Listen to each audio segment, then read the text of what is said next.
uma moça lá que eu estou interessado, e eu tenho que me batizar, e tenho isso e tudo. Eu digo, meu Deus, mas como é que você sabe tanta coisa? Ela diz, pois é, eu tenho que fazer tudo isso, não preciso ir lá. E aí ela fala para mim assim, olha, eu quero que você vá comigo na terça-feira.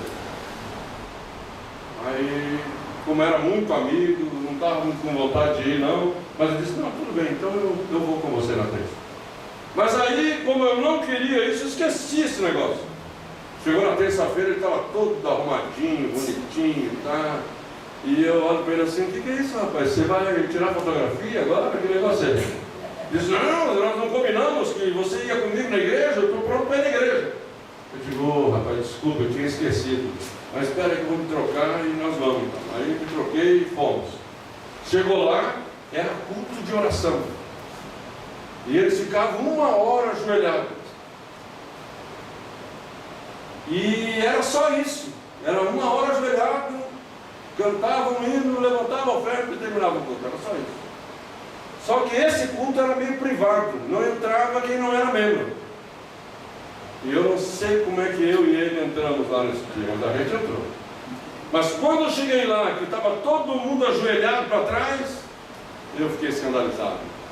Porque na igreja que eu ia, ajoelhava para o altar, assim, tá, e agora todo mundo para trás. Eu digo, meu Deus, para quem eles estão ajoelhados? O que é isso? Eles não devem estar bem da cabeça, tá? Eu comecei a... E com 15 anos de idade. E aí o meu amigo viu que a minha cara estava assim, de sair correndo do lugar. Aí ele falou assim, ó, é o seguinte, a gente vai ter que se ajoelhar também. E fazia 5 minutos só que tinha começado. Então tinha 55 pela frente. Assim. Aí eu me ajoelhei com ele assim contrariado. E fiquei contrariado, uns 15 minutos contrariado ali. De repente, eu fui amatriciado, irmãos. É por isso que eu gosto desse texto. Eu fui amatriciado. De repente eu estava ajoelhado no banco ali, mas eu me via sentado no colo de Deus. Eu me via Ele acariciando meus cabelos.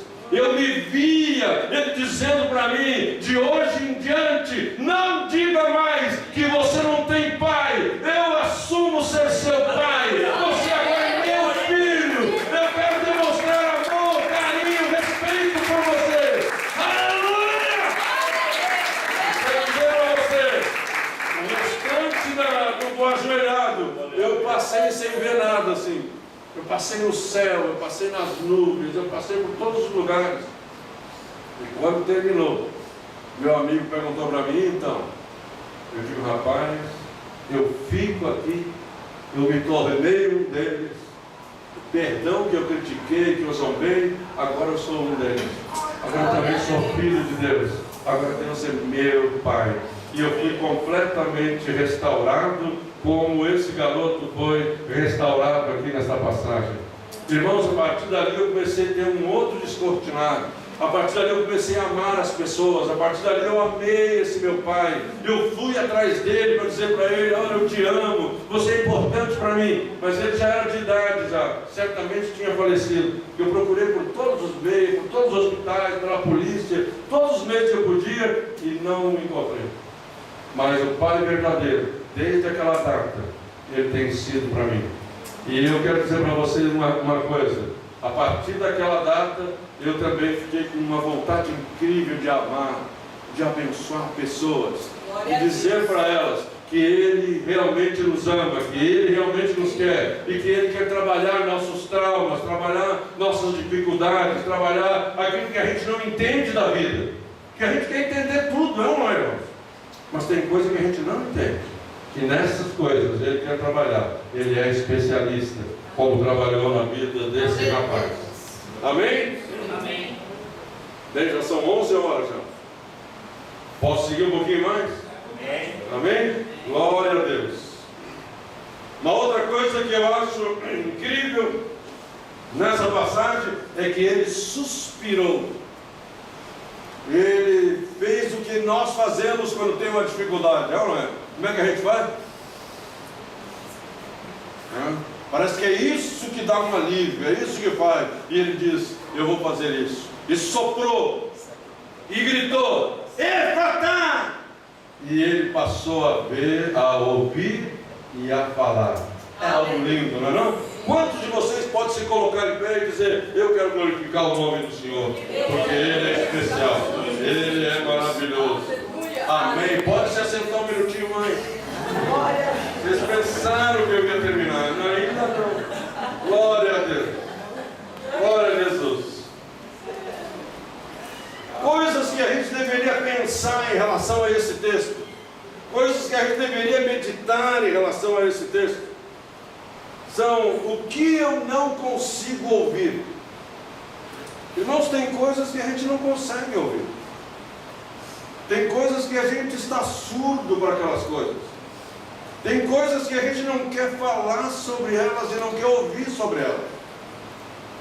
Essas coisas são as coisas que o Senhor quer tratar na nossa vida. Aleluia. Ele quer trabalhar, Ele quer operar. E eu gostaria que nesta manhã nós nos abríssemos para esse tratamento. Por exemplo, o que eu não consigo ouvir em mim? No meu caos de impulsos, meus afetos, os meus desejos. Tem coisa que eu não quero escutar, não quero ouvir. Do meu próximo, seu grito de dor, seu clamor, seu desamparo, sua alegria. Tem gente que fica triste com a tristeza, mas quando a pessoa está feliz, ela teve um sucesso, ela alcançou alguma coisa especial, a pessoa fica arrasada, porque é ele e não ela. A pessoa não quer ouvir, a pessoa não quer ver o bem do outro.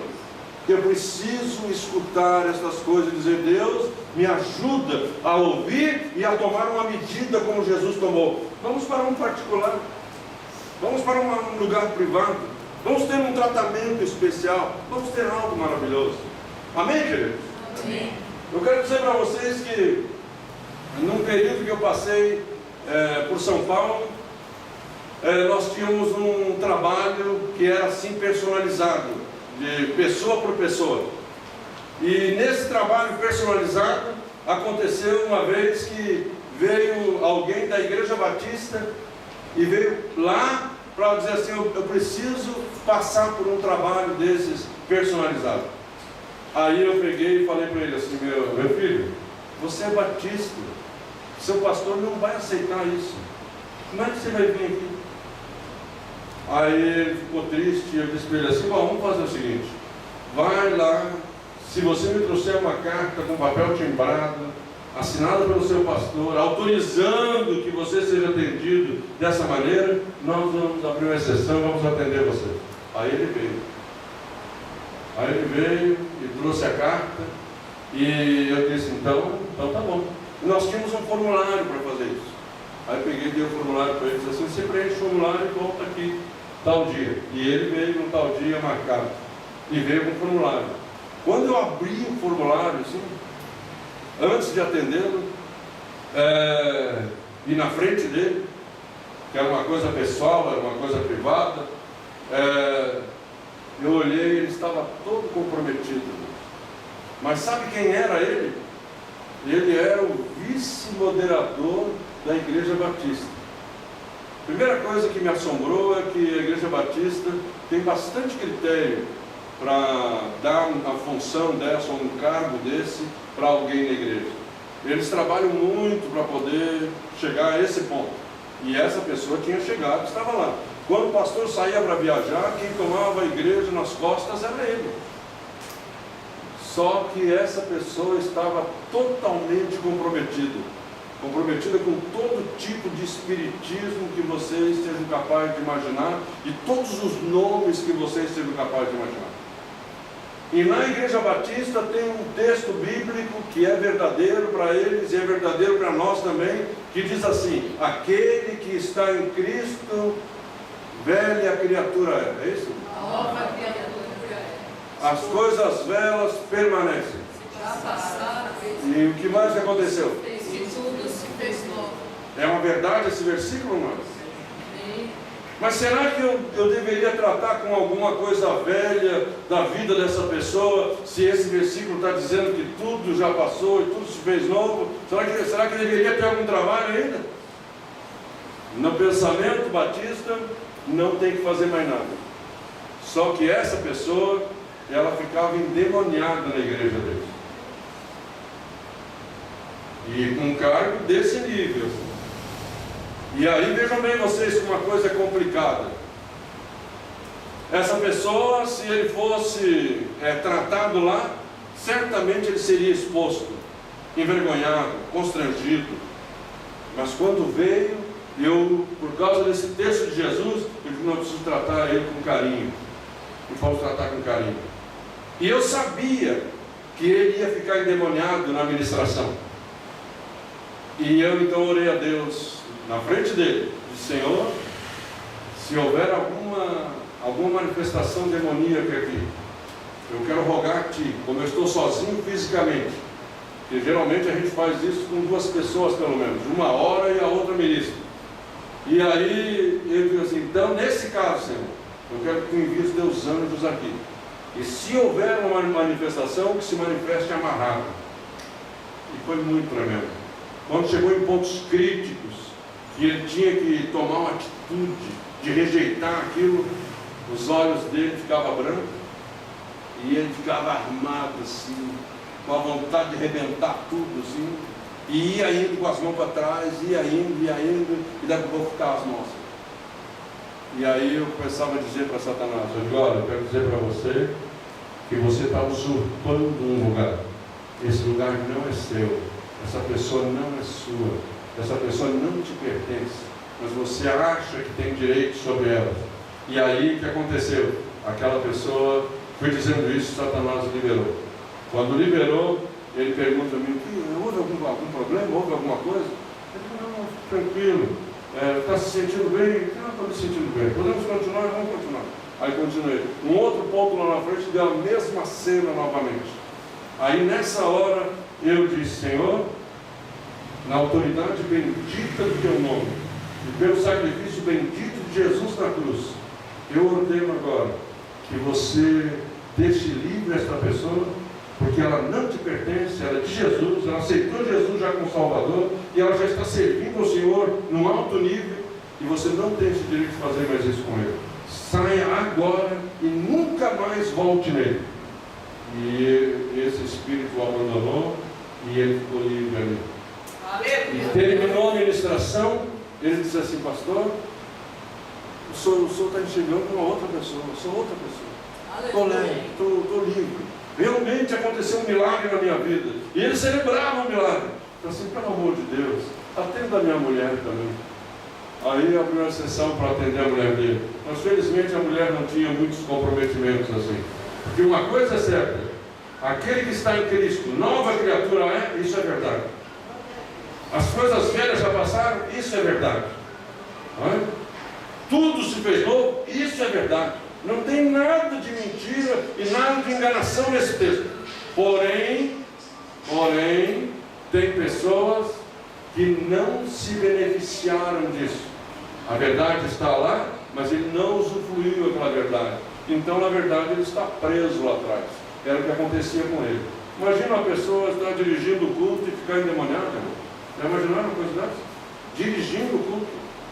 Ele vivia um tormento, essa pessoa, mas tinha desejo de servir ao Senhor.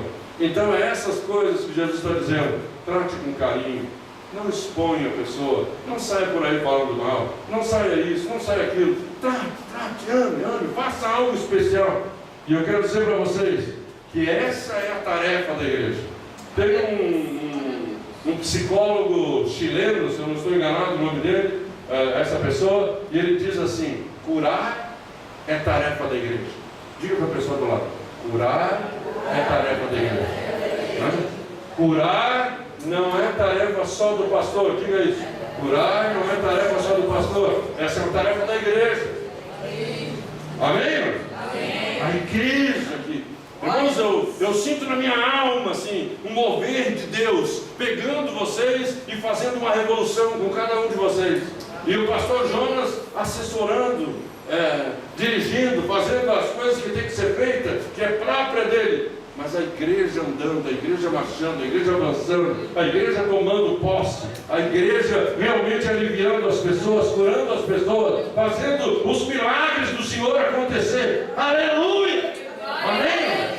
É essa coisa linda que nós queremos, que a glória do Senhor tome conta de nós em todos os sentidos e em todos os aspectos. Amém, amados? Amém.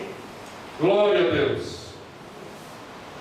Que palavras são emudecidas e alojadas no corpo, na forma de dores, doenças, tensões musculares, inibições de prazeres e sentimentos. Então, às vezes, as coisas aconteceram lá atrás da nossa vida, e elas ainda nos aprisionam. Nós ainda não estamos livres do Egito como deveríamos estar. Pode ver que eles saíram do Egito e eles queriam a comida de lá. Eles queriam o costume de lá. Tudo era ruim lá, mas agora essas coisas eram boas. E eles queriam as coisas de volta. A mentalidade, eles foram libertados no físico, mas a mentalidade não era liberta. Eles estavam olhando para trás, pensando para trás, e queriam as coisas de trás. Tanto é que Deus ficou bravo com eles. E mandou carne para eles.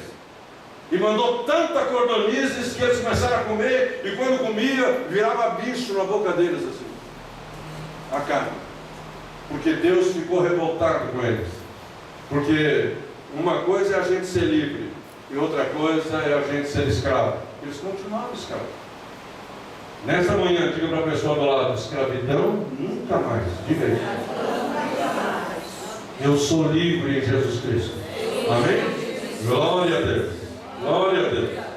Diga para a pessoa do lado: as dores alojadas em você, o Senhor veio tirar nesta manhã. Diga, as dores, Ele veio tirar nesta manhã. Glória a Jesus. Ele levou sobre si as nossas dores. Que afetos são sufocados na forma de mutismo, a gente fica mudo por questão de afetos, por angústia, por todas as coisas. Então, de mutismo, de angústias, de raiva, de tristezas e de depressões. Quantas coisas nos atingem, irmãos? Quantas coisas. Eu mesmo quero dizer para vocês, nesta manhã, eu nunca imaginava que um pastor pudesse ficar deprimido. O pastor é dinâmico, e corre para cá, e corre para lá, e tá. E eu vi o pastor Jonas falando para mim, aí uma outra hora, disse para mim assim: não, pastor, eu era dinâmico antes desse negócio do acidente, e eu corria para cá, e corria para lá, e a gente fazia café todos os domingos, e isso, e aquilo, e aquele outro, tá. E eu me vendo nele, eu digo: esse é o cara, eu me vi nele, eu digo: eu era assim também, eu fiz todas essas coisas também. De repente veio uma depressão, e eu não sabia exatamente a causa, mas eu comecei a ficar deprimido. Irmãos, eu comecei a perder o prazer de ir na igreja. Eu nunca imaginei que eu ia poder perder. Eu perdi o prazer de atender pessoas que eu nunca imaginei que eu ia perder. Eu perdi o desejo de estar numa igreja, de olhar para uma igreja, de olhar para o pessoal. O desejo de pregar, eu perdi o desejo, não queria pregar mais. Eu fui, parece que entrando para dentro de mim uma coisa horrível, que eu nunca imaginei que eu ia pensar. E eu queria poupar minha esposa, então eu achava que não deveria contar para ela e não contei. Fui vivendo o drama. Um dia nós fomos no McDonald's lá em Londres, e eu estava assim, no limite. Assim. E aí chegou no McDonald's, a gente pediu um café, eu não sei o que a gente ia comer, e daqui um pouco, no meio da comida, eu desabei a chorar. Assim. Estava no limite. Eu quero dizer para vocês que aquilo que eu imaginava que nunca ia acontecer comigo, ou que eu imaginava que nunca ia acontecer com nenhum pastor, eu vivi, eu experienciei isso. Assim. E quando eu vivi isso, eu fiquei impressionado, porque eu achei que eu era ET. Era só eu, Elias. Eu que estou aqui fiel nessa situação horrível aqui, Senhor, mas ninguém passa por isso. E o Senhor falou para ele: não, tem 7 mil, está igual você, calma, tem 7 mil mais. E eu achava que era só eu. De repente um pastor foi pregar, lá de Londres mesmo, numa pastoral de pastores, muitos pastores, e eu estava lá também. E ele veio e disse assim: eu quero dizer para vocês, irmãos, que eu passei por uma depressão, que eu não queria ver crente, eu não queria saber de crente, não queria atender telefone de crente, eu não queria nada com crente, não queria ir na igreja de crente e tal. E ele pastor de uma igreja grande. Eu não queria nada disso, nada. Aí lá no banco, lá, o senhor fala para mim assim: tá vendo? Você não é ET, rapaz. Ele também passou por isso. Todo mundo passa por essas coisas.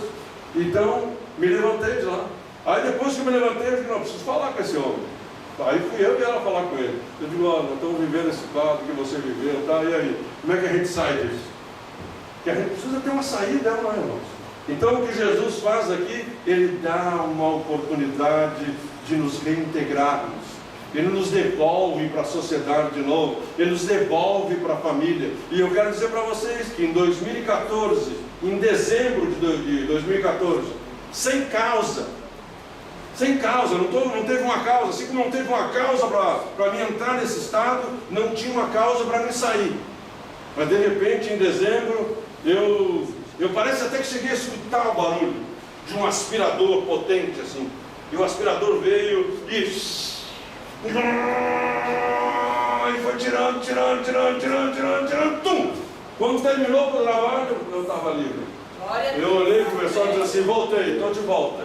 Já amo todo mundo de novo, já posso pregar novamente, já posso fazer as coisas, tá? Já tive prazer de voltar à igreja, tive prazer de vir aqui e tudo mais. Tudo mudou, irmãos. Aleluia. Quantos de vocês querem ficar de pé nessa manhã? E dizer: Deus, eu preciso, Senhor. Toca a minha vida. Opera teus milagres, opera tuas maravilhas. Abrace um irmão do lado, uma irmã, com carinho, com respeito, e diga: Deus, eu preciso disso, eu preciso do teu toque, eu preciso do teu trabalho, eu preciso da tua ação, eu preciso, Senhor, dos teus milagres, eu preciso das coisas lindas que tu és capaz de fazer. Aleluia, glória a Deus. Olha o pastor Jonas aí, ó. Aleluia, glória a Deus. Você veio para orar, meu amado? Oh, glória a Jesus. Olha, eu não sabia que ele era músico. Glória a Deus. Então, abraçou seu irmão? Um abraço de novo, assim, de novo. Essa palavra traduziu amor ao meu coração. Não fique sozinho, não. Se aproxime de alguém. Abrace alguém. Aleluia. Glória a Deus. Glória a Jesus. Aleluia. Amém? Vamos orar? Pai Santo e Eterno, a minha alma engrandece a Ti nessa manhã. O meu espírito, Senhor, Te reconhece como Deus Santo e verdadeiro. Oh, Rabachuri, Andarabahara, Perecanta, Rabachanda, Yunda, Namahai. Senhor, a minha alma Te engrandece, Senhor, e o meu espírito, o meu corpo treme na Tua presença. E eu quero rogar nesta manhã: vem fazer uma obra profunda, gloriosa, maravilhosa, extraordinária. Alguma coisa, Senhor, que se traduza na vida desta igreja, na vida desses irmãos aqui presentes nesta manhã. Um novo tempo, uma coisa linda, uma coisa especial, como só Tu é capaz de fazer, Senhor. Se tiver que passar um aspirador nesta manhã, passa, Senhor. Se tiver que liberar alguma coisa especial, liberar um perdão para eles ou deles por alguém, Senhor, faz a Tua obra e abençoe, Senhor, para que essa igreja tenha um diferencial, e o diferencial seja a igreja de curados que estão para curar. É da igreja que foi beneficiada que está para beneficiar. É a igreja que está aqui, que foi amada, que agora está para amar, que foi comprada e que agora está para comprar. Deus guarda, esconde no precioso e bendito sangue de Jesus. Eu oro, Senhor, para que toda obra maligna, de principado, de potestade, de governo deste mundo tenebroso, de hostes infernais da maldade, não tenha um lugar, não tenha um poder, não tenha uma ação, não tenha influência na vida do Teu povo, Senhor. Mas que haja aqui uma doce liberdade do Espírito para viverem as coisas grandes do Senhor. Que não haja neles desonra, que não haja neles vergonha, constrangimento, situações de prisão no passado. Eu declaro liberdade no nome bendito de Jesus nesta manhã. próprio Jesus disse que pela palavra que ele tinha falado, eles estavam limpos. Senhor, eu falei a tua palavra, não é a minha palavra. E eu rogo que eles fiquem limpos, que eles fiquem cheios da tua graça, que eles sejam lavados, que eles sejam abençoados, sejam fortalecidos, sejam cheios de vida, Senhor. E o domingo da morte não tenha poder sobre eles. Senhor, guarda e esconda nas tuas mãos. Esconda os familiares, aqueles que não te conhecem, possam te conhecer, aqueles que se fracassaram na fé, possam voltar. Milagres de toda sorte sejam liberados na Santa Igreja, na vida deste ministério, para a honra e a glória do nome de Jesus.